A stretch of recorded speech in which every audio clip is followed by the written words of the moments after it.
Data di Jakarta Utara, Kak, pada tahun 2023 itu ada 12 atau 14 gitu, Kak, kasus perkawinan anak yang mana mereka dikawinkan sebelum umur 16 tahun. Dan tahun 2022 itu ada 19 kasus yang ditemukan kalau anak perempuan itu dikawinkan sebelum umur 16 tahun. Silva lihat di laman berita dari salah satu laman berita di website. Agensi itu adalah kemampuan atau possibility dari anak perempuan untuk mengklaim hak-hak dasarnya, hak untuk merasa aman, hak hidup, atau hak untuk mendapatkan kesempatan. Jadi kalau agensi itu tidak ada, otomatis perempuan dalam kondisi yang rentan, anak perempuan pada kondisi yang sangat-sangat rentan. Krisis iklim atau situasi bencana, dan kita dalam situasi di posko bencana, Kak, ternyata juga banyak sekali keluarga yang akhirnya memilih untuk mengkawinkan anaknya tadi, Kak. Bisa dibilang keluarga itu sudah hopeless gitu. Kenapa perlu sekali ada perspektif gender dalam situasi bencana seperti ini? Bayangkan saja Kanada, kita perempuan kan ada siklus menstruasi ya. Dalam kondisi menstruasi, kita pasti perlu ada pembalut.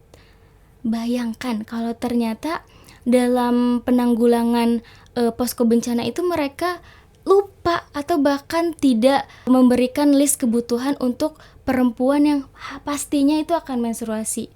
Orang muda itu memang sangat bisa untuk melakukan perubahan, melakukan sebuah aksi, asalkan ada ruang dan ada yang mengarahkan. Karena pada dasarnya umuran di bawah Silva gitu, itu memang kondisi secara psikisnya harus ada yang menjadi role modelnya.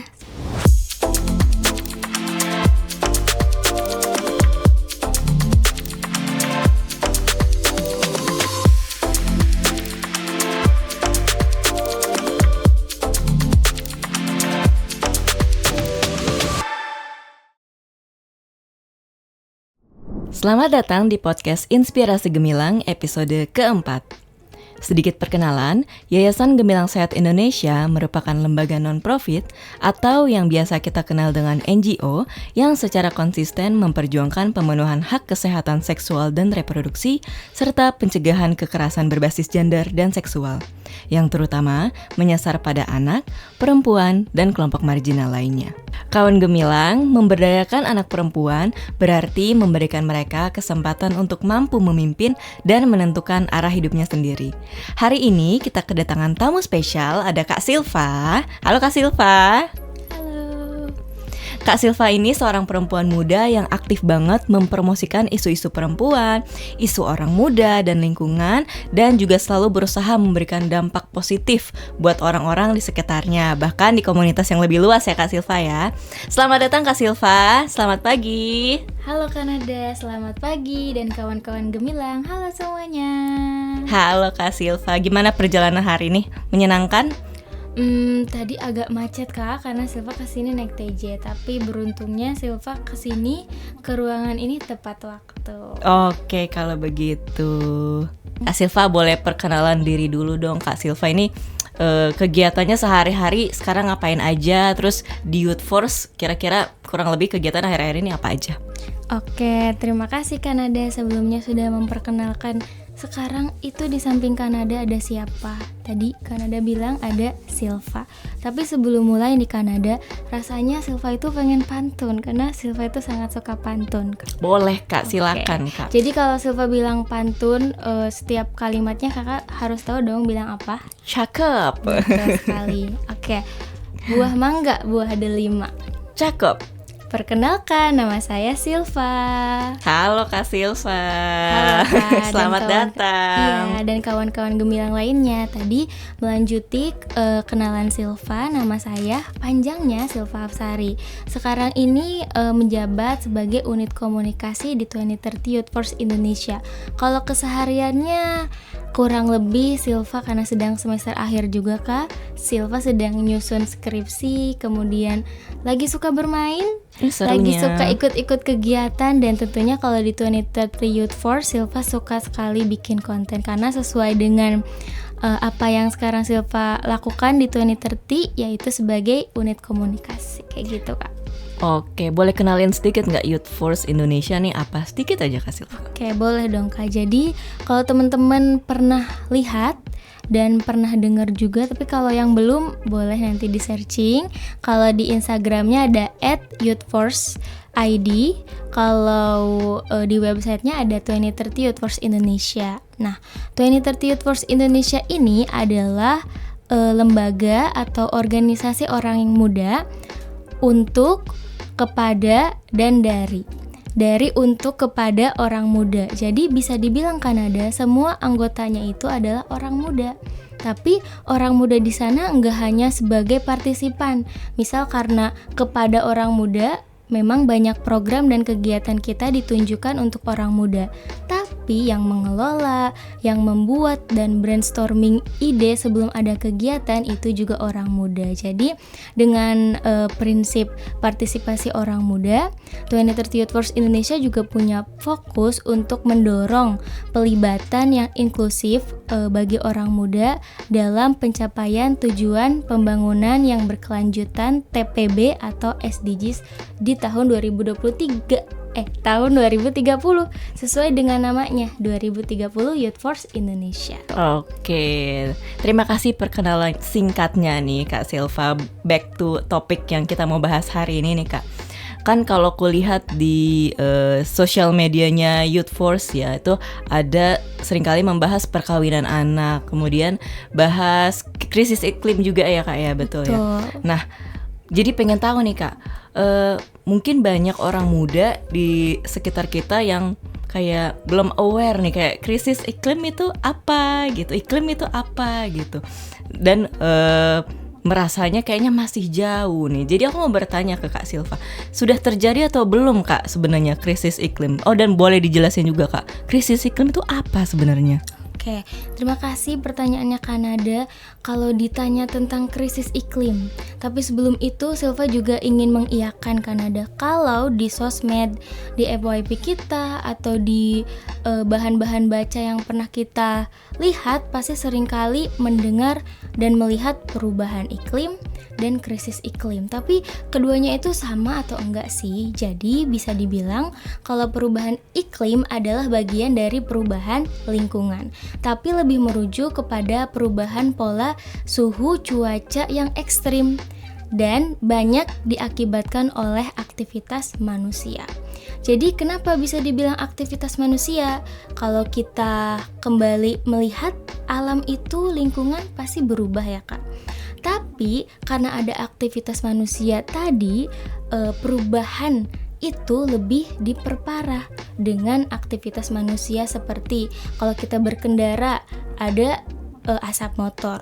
Kalau di industri ada uap atau limbah-limbah pabrik yang tentu itu sangat membahayakan bagi lingkungan dan alam sekitar. Tapi kalau kita lihat kerugian-kerugian yang tadi kita rasakan itu juga akan kembali ke manusia, seperti itu Kak. Kemudian kalau krisis iklim adalah dampak yang terjadi atau situasi genting karena ada perubahan iklim tadi, sehingga kalau kita lihat ada bencana yang terjadi itu adalah krisis iklim, situasi atau dampak dari perubahan iklim tadi Kak. Baik Kak Silva, ini akhirnya aku jadi aware ya kalau misalnya ternyata krisis iklim itu dekat sekali, bahkan ya ketika kita bangun tidur aja itu udah kita bisa merasakan dampak begitu ya Kak ya. Nah, kalau ngomongin krisis iklim kayaknya dari obrolannya Kak Silva tadi itu lekatnya dengan alam. Tapi memang sebenarnya adakah hubungannya dengan perkawinan anak Kak? Boleh dijelaskan? Oke, Kanada. Kita berbicara tentang perkawinan anak. Kemudian Silva kenalkan dulu juga kalau 2030 Youth Force Indonesia dalam 5 tahun terakhir memang sering mengadvokasikan terkait isu perkawinan anak melalui program Power to Youth. Tapi kita lihat krisis iklim kan alamnya atau situasi yang kita rasakan karena alam itu yang memberikan kita hujan terlalu banyak, akhirnya banjir. Menurut Silva Kak, alam itu selalu bersiklus pada semestinya. Hujan pasti akan hujan, tapi kalau tidak dibarengi dengan saluran air yang bagus, kemudian dengan sampah yang berserakan, pasti akhirnya air hujan itu tidak meresap dengan sempurna. Dan banjir itu kalau bisa kita bilang sepertinya akibat siapa sih Kak? Tentu ulah manusia ya Kak kayaknya. Betul sekali Kak, karena aktivitas-aktivitas tadi yang kita itu tidak menjaga alam lingkungan pada semestinya. Kemudian apa kaitannya dengan perkawinan anak Kak? Kalau Silva ambil kasus di Jakarta Kak, ternyata fun fact-nya tahun 2020 itu ada sekitar 197 kasus dispensasi kawin. Kemudian pada tahun 2021 ada 124 dispensasi kawin yang diterima oleh Pengadilan Tinggi Agama. Tapi tentu data ini juga bisa kembali dicari apakah betul atau ternyata ada sedikit kekeliruan. Cuman tadi Silva baca seperti itu. Sehingga kita lihat ya Kak, kok ada sih banyak dispensasi kawin terjadi, otomatis ada praktik perkawinan anak. Yang mana kalau perkawinan anak itu dilakukan oleh perempuan yang di bawah umur 19 itu disebut perkawinan anak. Rasa-rasanya kalau kita tinggal di Jakarta pasti, gak mungkin gak sih ada perkawinan anak, toh sekolah udah banyak, lapangan kerja juga di gedung-gedung tinggi pasti banyak yang hire dan lain sebagainya. Tapi kalau kita lihat lagi ke ujung utara Kak, yaitu ada daerah rentan. Daerahnya adalah pesisir. Di Jakarta Utara, lebih tepatnya ada di Pluit. Otomatis secara geografinya Kak, kalau manusia tinggal dekat dengan sumber daya alam, maka mata pencaharian yang akan lebih dioptimalkan adalah laut. Karena dekat dengan sumber daya alamnya manusia. Sehingga banyak sekali yang di pesisir utara, Pluit, di Teluk Utara, itu akhirnya memilih untuk jadi awak kapal, nelayan, atau pencari kerang. Tapi Kanada bisa bayangkan gak sih, karena krisis iklim akan ada banjirop, karena tidak ada penyerapan air yang optimal. Kemudian pasang surut dari air laut. Gak mungkin dong nelayan itu akan mempertaruhkan nyawanya kalau dia sedang surut, tiba-tiba nanti airnya ada ombak besar, otomatis nyawanya yang akan menjadi jaminannya. Sehingga menurut Silva, dari adanya krisis iklim, maka ada juga kondisi lingkungan yang tidak pada semestinya, ada kerusakan dan lain sebagainya. Kerusakan itulah yang juga akan merugikan manusia, sehingga dari mata pencahariannya yang terganggu, otomatis penghasilan yang didapatkan oleh mereka juga akan menipis ya Kak. Dan lebih fokusnya data di Jakarta Utara Kak, pada tahun 2023 itu ada 12 atau 14 gitu Kak kasus perkawinan anak yang mana mereka dikawinkan sebelum umur 16 tahun. Dan tahun 2022 itu ada 19 kasus yang ditemukan kalau anak perempuan itu dikawinkan sebelum umur 16 tahun. Silva lihat di laman berita dari salah satu laman berita di website.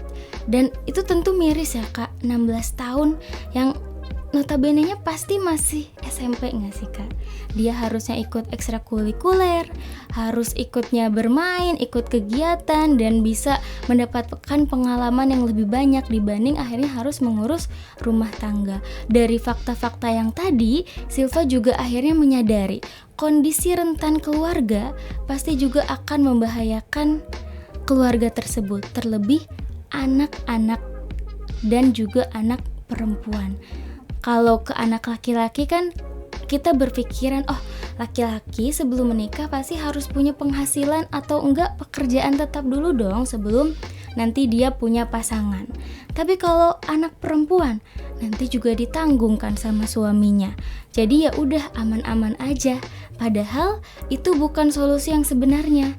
Kalau kita ambil jarak yang lebih jauh lagi, bisa saja dari perkawinan anak itu anak tersebut akan mengalami kondisi psikis yang tidak stabil, karena rumah tangga itu kan bukan suatu hal yang mudah juga ya Kak, apalagi nanti akan ada proses mengandung, melahirkan yang belum tentu dia itu sudah siap secara organ reproduksinya. Dan Silva pernah mendengar juga Kak, kalau memang pada dasarnya di bawah 19 itu anak perempuan sudah bisa mengandung dan juga mengandung gitu.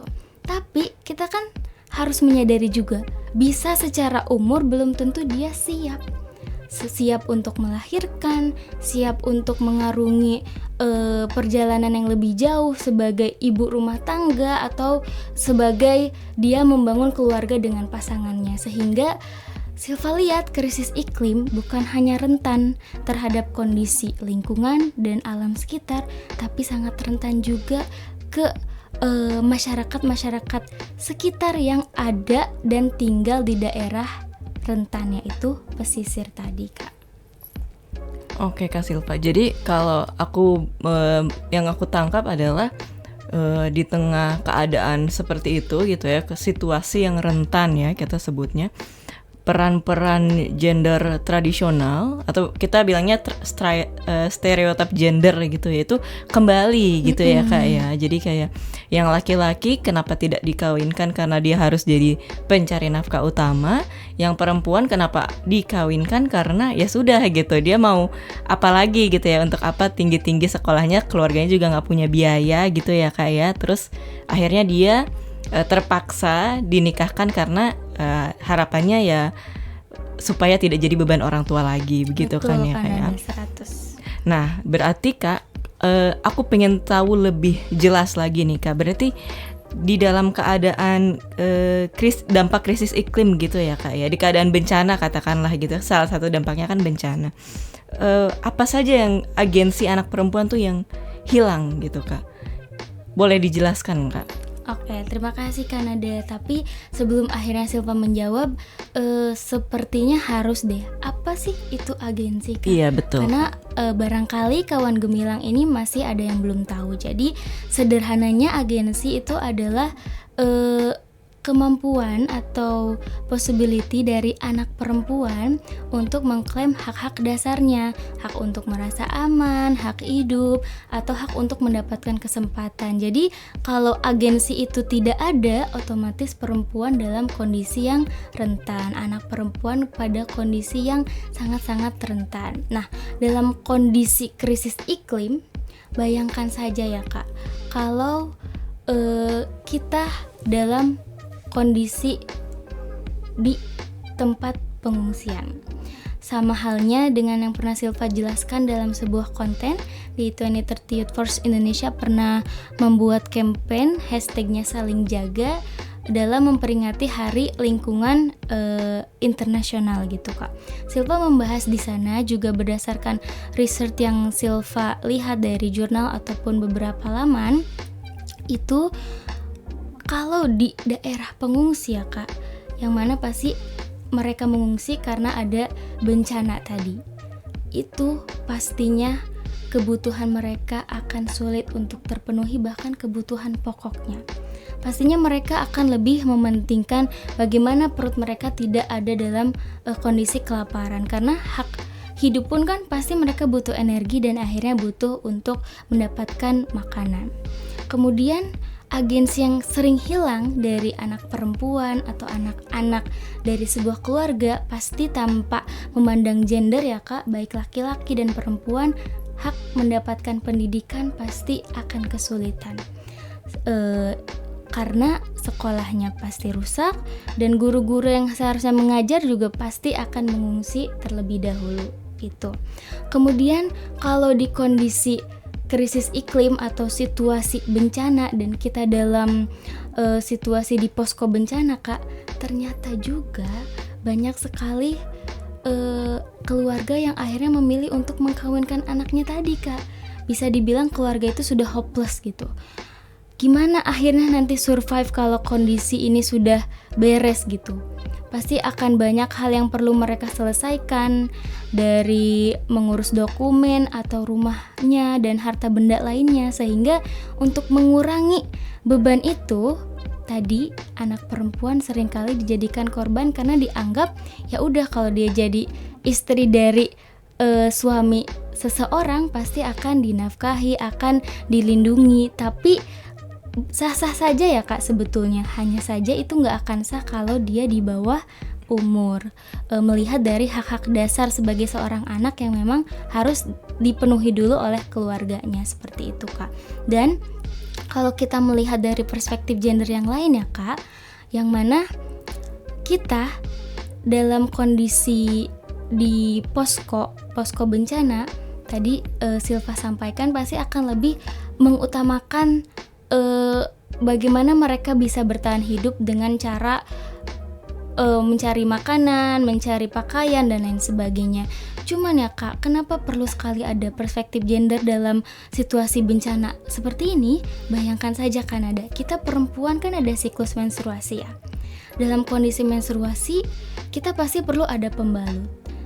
Bayangkan kalau ternyata dalam penanggulangan posko bencana itu mereka lupa atau bahkan tidak memberikan list kebutuhan untuk perempuan yang pastinya itu akan menstruasi. Di sisi lain hak air bersihnya juga akan sulit didapat. Terlebih kalau tidak ada pembalut, itu akan sangat-sangat kesulitan kita untuk beraktivitas atau bahkan hak kesehatannya pasti akan rentan karena jika tidak ada air bersih maka tidak bisa juga kita membersihkan badan lain sebagainya. Jadi menurut Silva Kanada sangat-sangat penting kita menaruh perspektif gender di dalam situasi apapun, terlebih dalam keadaan krisis iklim ini Kak. Terima kasih Kak Silva jawabannya. Aku ini ya sangat-sangat merasa banyak belajar gitu ya dari apa yang Kak Silva jelaskan di awal tadi, mendefinisikan krisis iklim, terus ternyata krisis iklim itu betul-betul dekat sama kita dan ternyata ada cross cuttingnya juga gitu ya, selalu ada isu soal gender gitu di dalamnya. Nah Kak Silva, aku mau tanya nih, buat Kak Silva sendiri sebagai orang muda gitu ya, sebagai perempuan muda gitu, gimana sih caranya menumbuhkan kesadaran ini gitu? Mungkin teman-teman kawan-kawan gemilang di rumah juga ada yang pengen kayak, oh aku pengen kayak Kak Silva gitu, ngerti isu-isu yang dekat sama kehidupan kita, tapi mulainya dari mana Kak kira-kira Kak? Oke, terima kasih Kanada untuk pertanyaannya. Kalau mulai dari mana? Menurut Silva harus mulai dari diri sendiri. Silva tuh pasti sepakat ya Kak, kalau orang muda itu adalah pengguna terbanyak sosial media dan juga pasti paling mengerti soal bagaimana penggunaan gawai, penggunaan internet dan tren-tren yang ada.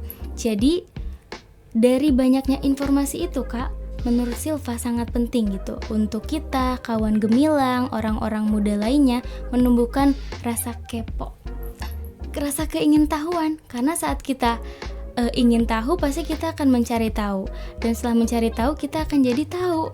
Seperti itu. Terlebih dengan akses informasi yang banyak, kita akan sangat mudah mencari apapun yang kita inginkan. Seperti itu Kak. Terlebih menurut Silva untuk akhirnya kita lebih aware terhadap isu-isu seperti ini, terkhusus perkawinan anak, posisikan diri kita bagaimana rasanya menjadi korban Kak.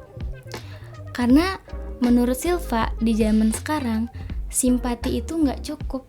Simpati hanya rasa sedih doang gitu, tanpa mengetahui secara menyeluruhnya. Tapi juga perlu empati sehingga ada call to action yang kita ingin lakukan, seperti itu. Nah Kak Silva, kan Kak Silva nih bilang tadi kalau misalnya mulai dari diri sendiri dulu. Tapi kalau aku dengar ceritanya Kak Silva tadi, Kak Silva juga aktif di Youth Force kan. Nah, menurut Kak Silva, orang muda gitu, perempuan muda, remaja perempuan muda, apakah butuh difasilitasi juga gitu? Kalau dari pandangan Kak Silva gimana? Oke, kalau jawabannya Kak, pasti perlu. Karena Silva lihat orang muda, perempuan muda itu punya potensi yang luar biasa, Kak. Terlebih situasi zaman yang memang mendukung semua itu bisa jadi apapun dan siapapun, seperti itu. Maka dari itu 2030 Youth Force Indonesia hadir untuk akhirnya memberikan sarana orang muda dapat menyuarakan pandangannya, perspektifnya dalam pembangunan tujuan yang berkelanjutan. Sehingga saat ada ruang itu, orang muda akan merasa aman dan tidak merasa sendirian.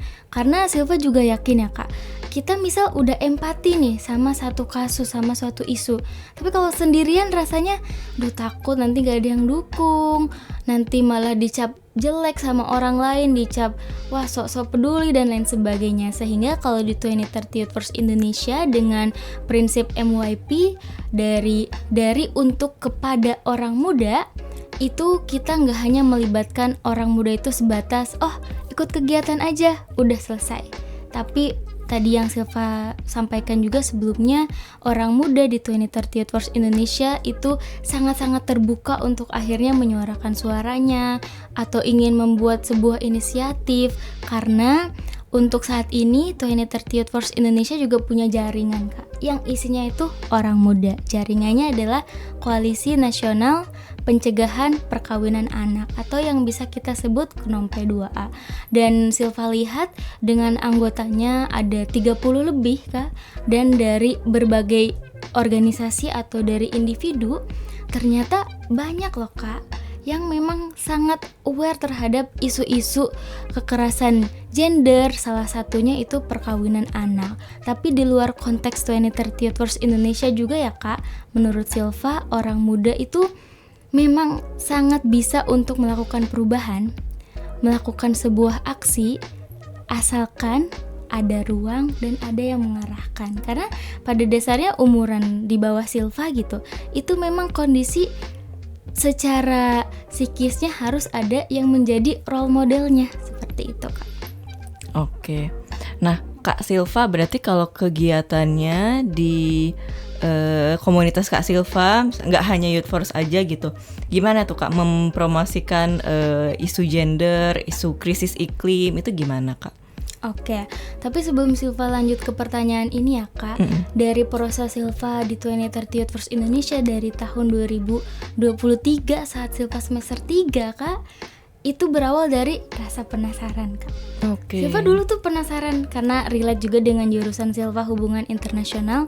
Silva suka SDGs, akhirnya cari tahu apa itu SDGs. Dan pada kesempatan yang bisa sangat luar biasa, Silva akhirnya menemukan postingan 2030 Youth Force itu mencari volunteer Kak. Akhirnya Silva daftar menjadi volunteer dan diposisikan sebagai comms officer atau unit komunikasi. Dan di situ Silva sangat sekali banyak belajar bagaimana proses kampanye dan advokasi kepada orang muda.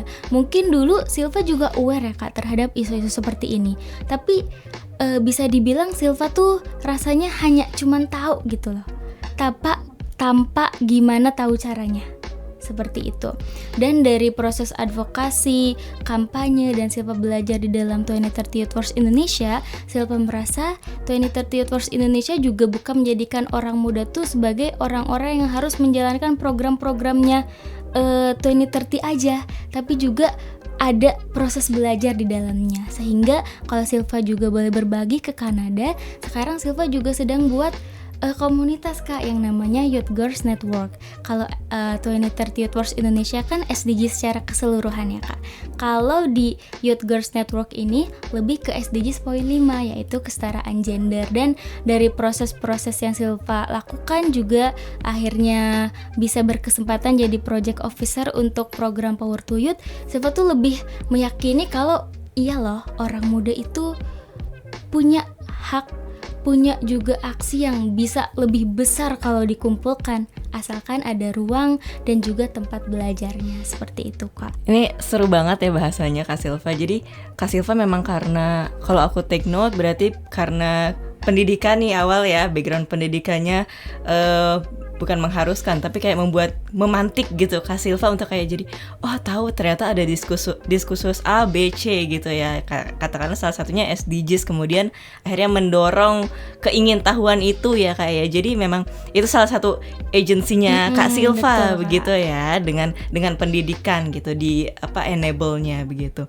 Nah Kak Silva nih, katakanlah beberapa orang di luar sana, orang muda udah mulai aware nih sama isu-isu sosial, termasuk tadi yang kita bahas krisis iklim dan gender begitu.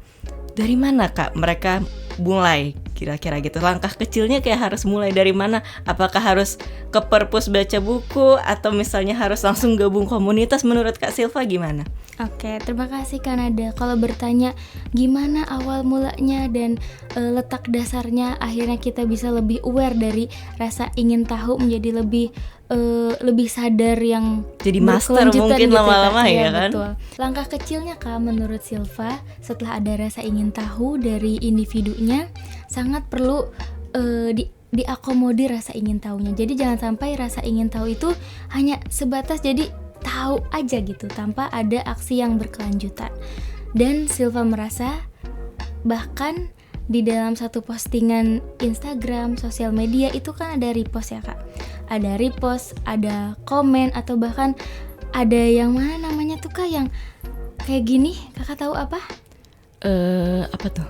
Ada save juga, save, iya. Kemudian ada bisa ngirim ke orang-orang terdekat, atau ada nge-repost gitu, nggak hanya repost di story, tapi sekarang kita bisa repost di langsung, postingan orang lain ke postingan kita.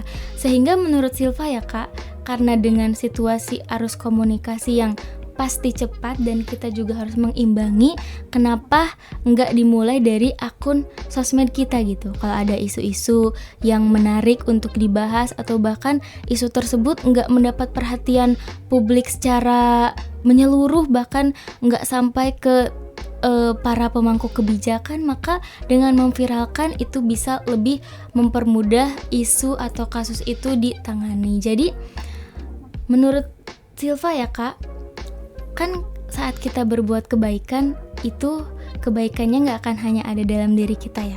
Kalau nanti di-repost lagi sama orang lain dan ternyata itu postingan yang bisa membantu banyak orang, itu juga akan menjadi kebaikan-kebaikan yang lainnya. Sehingga Silva tuh selalu menanamkan dalam diri Silva dan kawan Gemilang juga bisa lihat kalau rasanya dimulai dari diri sendiri Kak, itu gak akan ada rasa terpaksa. Orang muda itu jangan deh cuman sebagai angka peserta aja, tapi memang harus menjadi angka kontribusinya, angka meningkat dari perannya dan lain sebagainya. Kalau bisa Silva tarik contohnya dari berbagai kegiatan, itu ada forum diskusi orang muda yang diikuti oleh orang muda tentunya. Pasti kan dari diskusi-diskusi itu Kak, orang muda akan ada dong dipantik rasa ingin tahunya. Kemudian ada juga nanti sarana untuk bertanya dengan narasumber sehingga pemahamannya akan lebih meningkat. Dan banyak pendekatan yang akhirnya bisa dilakukan Kak menurut Silva, apalagi orang muda itu paling gak suka yang serius-serius sama formal kan Kak. Betul. Harus sekali dibawa dengan sarana yang sangat menyenangkan gitu. Dan salah satunya di kegiatan forum diskusi orang muda dengan berbagai banyak topik dari krisis iklim atau bencana alam. Ada juga topik-topik yang membahas tentang kekerasan berbasis gender tapi secara elektronik atau kita sebut KBGE. Dan dari diskusi-diskusi itu Kak, banyak sekali orang muda yang akhirnya rasa ingin tahunya itu ada. Dan nggak hanya terbatas dari rasa ingin tahu, karena biasanya 2030 Youth Force itu akan membuat rencana tindak lanjut dengan pembuatan kampanye. Kita biasanya mengajak teman-teman yang mau ikut kampanye untuk hari lingkungan, untuk hari anak bisa ikut, dimana nanti mereka bisa buat konten, kemudian akan difitur dengan kolaborasi konten dan lain sebagainya. Dan itu contohnya di kegiatan Forum Diskusi Orang Muda atau FDOM. Tapi lebih mendalamnya lagi Kak, kalau 2030 Youth Force Indonesia juga tidak hanya sebatas ingin memberitahu, tapi juga ingin memberi upskill kepada orang-orang muda melalui training. seperti Training of Trainers TOT. Terakhir itu kita buat kegiatan Cool Troops Kak, yang mana 20 peserta yang dikhususkannya memang ke para konten kreator dengan followers minimal 1000, itu mereka sudah boleh ikut, dan di sana ada pembelajaran terkait bagaimana sosial media menjadi sarana efektif untuk membuat kampanye dan advokasi. Kemudian juga ada pembelajaran perkawinan anak dalam segi hukum, dalam segi sosial dan lain sebagainya. Keren banget ya Kak, maksudnya orang muda dikasih wadah aja, dia itu udah bisa langsung ya, maksudnya inisiatif dengan cara-caranya sendiri yang kreatif supaya orang muda lain tertarik untuk ikut. Jadi kayak yang tersebar itu bukan cuma di bubble-nya aja, tapi kayak ke bubble yang lain gitu ya Kak ya. Jadi satu inisiatif baik, ibarat kata kalau kita numbuh satu benih, nambah benih lagi jadi pohon kan. Betul. Otomatis kalau pohon memberi manfaat, kalau kita samakan dengan inisiatif kita banyak manfaat, otomatis juga kebermanfaatannya untuk banyak orang, seperti itu Kak.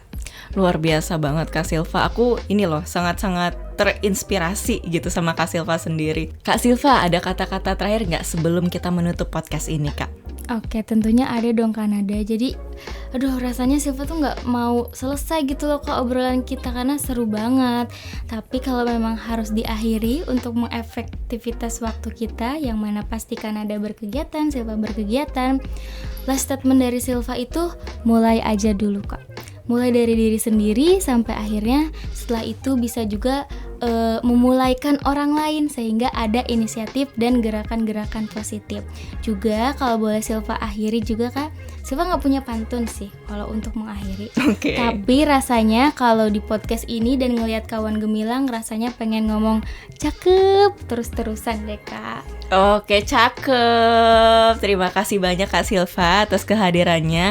Sangat-sangat menyenangkan ya kawan gemilang, bagaimana kita bisa melihat perempuan muda yang aktif menyuarakan isu-isu sosial dan mempromosikan kesetaraan gender, begitu ya Kak Silva ya, di sosial media dan di komunitasnya Kak Silva itu sendiri. Tadi boleh disebutkan Kak namanya tadi? Youth Girls Network. Youth Girls Network. Oh, ada IG-nya nggak Kak? Ada Kak. Oh, nanti kita tulis di sini ya gitu.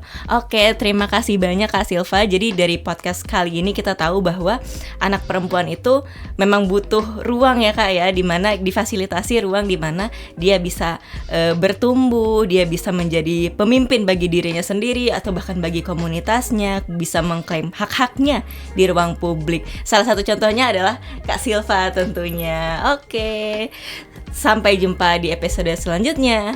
Dadah.